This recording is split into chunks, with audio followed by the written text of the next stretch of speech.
Hey, what's up, all my duckies out there? I'm Duuz-Diz-Din, and I'm finally back with DuckTales, the 2017 reboot. It's time for Season 3, Episode 1, titled Challenge of the Senior Junior Woodchucks, which is it's a very obvious tongue-in-cheek move on the writer's part, but I love it so. As we see the start of the way it should start. The junior woodchucks are such an identity when it comes to Huey, Dewey, and Louie. Of course, a season should finally start with this.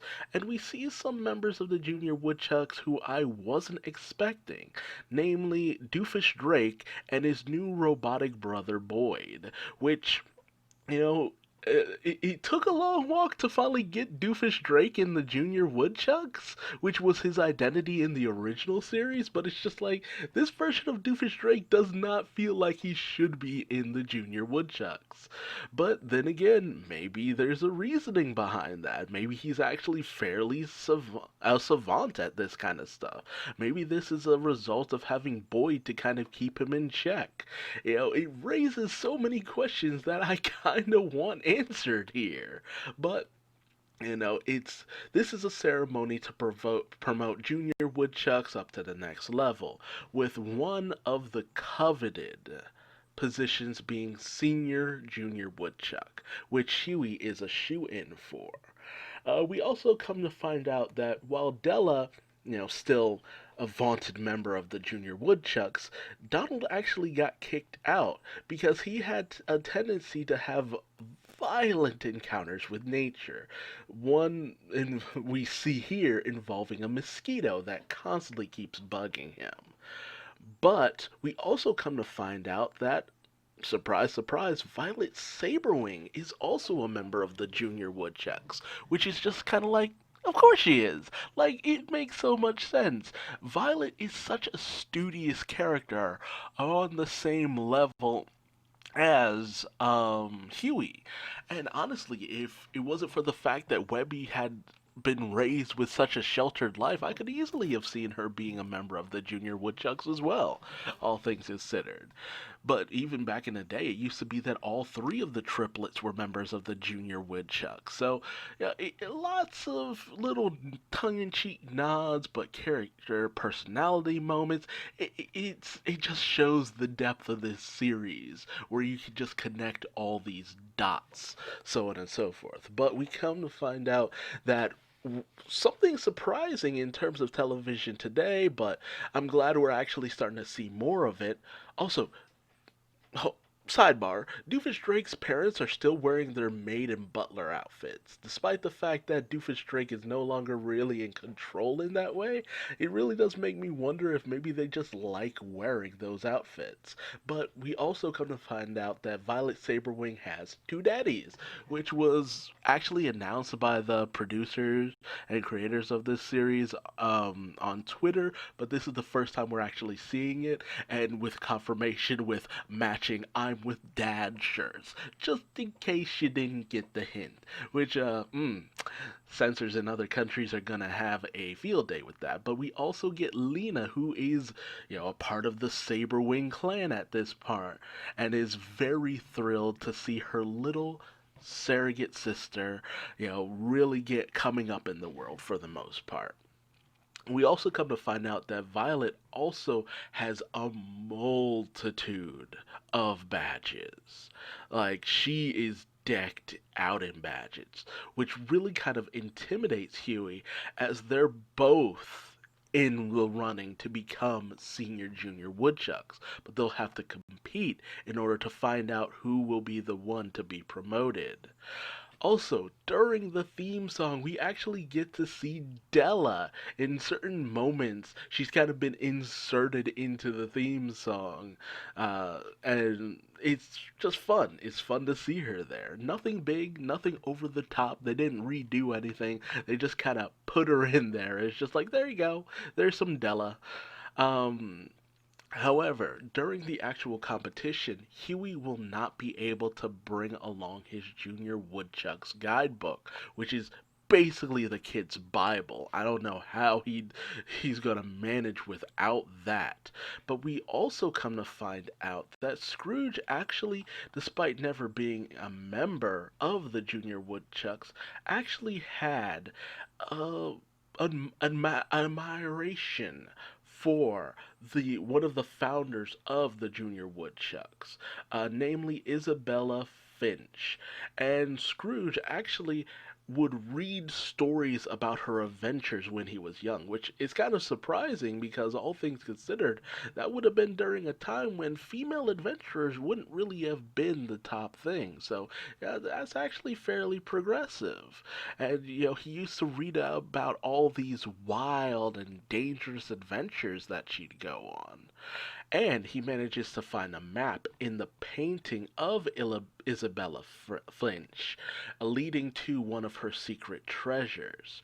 So while Huey and Violet get ready to go upon their mission, where they'll place markers at certain parts along the trail in order to show who will be the senior junior woodchuck, with them actually starting out with no hard feelings, they're very respectful. I like this start off. There's no sign of competition at the start of things. They're both good kids, they both do right, and it's very nice. Meanwhile, while they're off doing that, the rest of the Duck clan goes up on their own adventure to find the treasure of Isabella Finch. And we get to see Huey actually using his noggin in a way that I'm just like, man, that's actually pretty smart, where he makes a makeshift compass. But despite his best efforts, Violet is always one step ahead of him, and also kind of trash talks him here and there, something that she's picked up from Lena, as we come to find out. Meanwhile, Scrooge and the gang actually come up against something that comes from Tokyo Disneyland. A lot of things about the Woodchuck cabin actually comes from Camp Woodchuck in Tokyo Disneyland. And this creature called the uh, what was it? Titterwill, Tittertwill, Tittertill bird. There we go, Tittertill bird. And they're in Tokyo Disneyland. There's some point up in some rocks above the cabin or next to the cabin or whatever, where you can actually see this bird. And it's letting out this kind of whistling sound where it's making a bit of a tune that really kind of grooves with Dewey for the most part, which is actually pretty nice. And they end up kind of going all off on the wrong path. This time around, mostly because Donald's getting fed up with that mosquito that's been following him around. But Scrooge is kind of disheartened because he's really determined to follow the map Isabella Finch had laid out. She put this thing out here. It is supposed to be this epic adventure, but they seem to be getting sidelined because of this, that, and the other. Meanwhile, Huey comes up against something pretty interesting. Rain, but not just any kind of rain, electric rain, lightning rain, which he has to find cover from. And we come to find out that, once again, Violet is a step ahead, having made a cover out of plastic fern leaves. I don't know what that's about. Like it's like a plastic base kind of fern. It has the texture of plastic, so that it's able to, well, rubber, so it's able to kind of ward off the electric rain. Meanwhile, as the Scrooge and the gang end up finding cover, they end up following the Tittertwill bird yet again through a log. And as Huey is kind of lost in the woods, he ends up in desperation imagining a anthropomorphic version of the Junior Woodchuck guidebook, who he just needs in this moment of desperation to give him a bit of advice. But he ends up coming upon a massive bear that ends up chasing him down. But because of his knowledge that's within the Junior Woodchuck guidebook, he's able to get away, only to run into Violet yet again, who finds herself, crashing down right before the bear. But in a moment of quick thinking, she cuts down a nearby beehive, sending the bear packing. But she ends up kind of stuck for the most part, with no way of getting off the tree. And despite the fact that the guidebook, the imaginary guidebook, tries to tell Huey, hey, one of the things about being a Junior Woodchuck is you never leave a member behind. But Huey, in his desperation, leaves Violet. And it's pretty obvious through the fact that the guidebook is really like, dude, you really gonna do that? It's obvious that it's Huey's subconscious really laying into him that he's not doing what's right. But Violet is able to get some quick thinking going through this encounter is really weird, where she comes upon a woodpecker and is able to get the woodpecker to help make her handhold so she can make her way off of the tree. But Scrooge and the gang end up coming upon this massive opening to a cavern through a tree. And while Scrooge is desperate to kind of get everyone on board with going on this dangerous path that Isabella Finch had laid out, none of them are all too thrilled with going on this dangerous path when they have a pretty just fun, adventurous path going the other way. And Scrooge is forced to come along when the Tittertwill bird ends up taking the map. So Scrooge gives chase. But Huey is in a bit of bother as he comes upon the summit of the Woodchuck Island, where the last post is over an active volcano. However, he's really just kind of losing it for the most part and ignoring a lot of things when it comes to how he's been progressing. He even ignores the advice of his mental journal to just test out the bridge before you cross it, but he ignores this and ends up almost falling into the volcano, if not for Violet. But as Violet continues to just be very on the ball when it comes to things, Huey, in a moment of desperation, sends a line out to the other side and tightrope walks across, ignoring the danger that he's in. Meanwhile, back within the cavern, the rest of the Duck Clan isn't too keen on how Scrooge just doesn't seem to want to, just go off on this other path.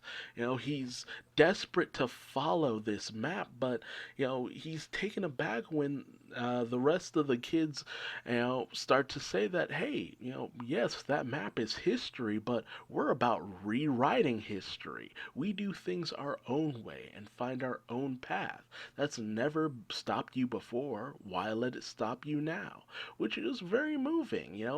Scrooge was so beholden to this map because it was the artifact from one of his childhood heroes. He forgot one of his very first lessons to the kids, and that's just finding your own way in the world. He's a self-made man. You shouldn't be following the examples of others, and he does just that. He sets off and follows this bird into the great unknown, who seems to be leading them through some place, so why not just follow it? Meanwhile, as Huey runs across the rope in desperation, Violet has managed to make a makeshift parasail using the hot air from the volcano to glide across. Very genius. Unfortunately, we have this gruesome moment where Huey's mental guidebook burns up as he's all out of ideas, basically, because he's about to just fall in. He's just completely in a bad situation as the rope starts to burn away and he almost falls in, if not for Violet coming in for the save, because a woodchuck never leaves one of their own behind. And it is in that moment when they're safely across that Huey realizes he doesn't deserve to have that badge. He doesn't deserve to be a woodchuck. He left Violet behind, something that he was grappling with, and I like the fact that it's pointed out that he was grappling with this situation. He has trouble coming to terms with what he did and feels as though he should give up. But Violet lets him know that she failed becoming a senior junior woodchuck three times before she got to this point. And it's only through that failure that she was able to better herself and be so prepared at this point, which makes a lot of sense. And it's a good lesson that failure isn't the end of everything. You learn more through failure than constant success. So the platform ends up lowering down, which raises a lot of questions about the lava, into this underground cavern, which is the meeting place for the junior woodchucks, where Scrooge and the gang ends up coming out of as well. And despite Della's protests, Huey ends up taking on his loser badge, which Violet has one of as well, which Launchpad has many. So that explains how he's a junior woodchuck as well. He failed plenty of times, but he still succeeded. So Huey takes his failure in stride, taking it as a learning experience, and Violet is promoted to senior junior woodchuck with a lot of pride from her dads and her surrogate sister.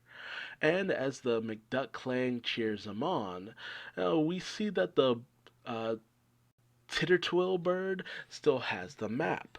And Huey kind of points out what the bird actually is. That Isabella Finch actually had pets of the Tittertwill bird, and this might be a descendant of her original pet. And sure enough, the Tittertwill bird leads them to Isabella Finch's treasure, which turns out to be something fairly small, something very intimate, a journal, a journal of all her past adventures, which actually lays out a plethora of ancient artifacts that she was never able to come across. So this sets the stage for adventures going forward. What is this season all about? The adventures of the McDuck clan to find the treasures that Isabella Finch was never able to discover herself, which everybody is naturally on board for. However, we also come to find out that the mosquito that had been plaguing Donald throughout this entire episode was actually under the control of Gandra D. This was a plot by FOWL, spying on the McDuck clan to see what kind of treasures they might come across that would particularly interest the criminal organization. And Black Heron notes that, you know, Isabella Finch's treasures could be worth millions in the long run, bringing their leadership to the conclusion that the race is on to find the artifacts that Isabella Finch was never able to discover and make a fortune in the process. I love this discovery. I love this revelation. I was wondering how FOWL would ultimately come into play this season, and this setup is perfect. The McDuck clan doing what they do best, solving mysteries, rewriting history, and finding lost treasures and civilizations, and their enemies on the prowl. And I like that they're going up against FOWL because FOWL was such a deep organization when it came to Darkwing Duck, but we didn't get enough of them, I feel. And to have them being a thorn in the side of the McDuck clan really just feels like it makes a lot of sense. So I can't wait to see where all of this ends up going as we continue on into season 3 of DuckTales. But tell me your thoughts and theories and feelings in the comment section below. How did you feel about the fact that this season seems like it might be focusing on Huey this time around? Whereas the first season focused a lot on Dewey and his search for Della, the second season seemed to focus on Louie and his whole situation where he was constantly coming up with these schemes that got everybody into trouble. What will be the lesson that Huey ends up figuring out? And will that make him the leader that he was always born to be? I can't wait and see. And if you liked this video, leave me a like. If you didn't, feel free to leave me a dislike. And subscribe and hit the bell icon. That way you don't miss out on my continued journey through season 3 of DuckTales, the 2017 reboot. But until the next time, I've been Duuz-Diz-Din, and I will see you later. Bye bye.